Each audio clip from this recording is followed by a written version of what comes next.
గత కొద్ది రోజులుగా సోషల్ మీడియాలో విజయ్ దేవరకొండ నటిస్తున్న ప్రతిష్టాత్మక చిత్రం రణబలి చుట్టూ పలు ఊహాగానాలు చక్కర్లు కొట్టాయి.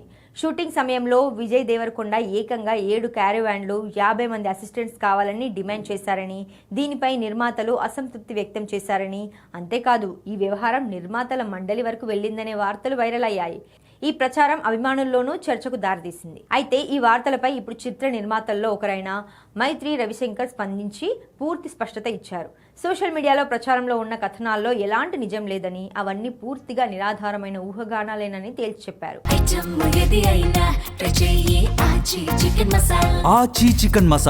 సినిమా షూటింగ్ సమయంలో విజయ్ దేవరకొండ వల్ల ఎలాంటి ఇబ్బందులు ఎదురు కాలేదని, బయట ప్రచారంలో ఉన్నవి వట్టి పుకార్లని ఆయన చెప్పుకొచ్చారు. అలాగే విజయ్ దేవరకొండ గురించి మాట్లాడుతూ ఆసక్తికర వ్యాఖ్యలు చేశారు.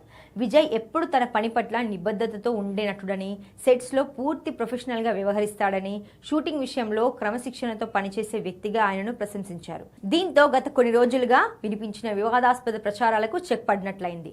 రణబలి ప్రస్తుతం టాలీవుడ్లో అత్యంత ఆసక్తిగా ఎదురుచూస్తున్న పాన్ ఇండియా ప్రాజెక్టులలో ఒకటిగా నిలిచింది. దర్శకుడు రాహుల్ సంకృత్యాన్ తెరకెక్కిస్తున్న ఈ పీరియాడిక్ యాక్షన్ డ్రామాలో విజయ్ దేవరకొండ సరసన రష్మిక మందన హీరోయిన్ గా నటిస్తోంది.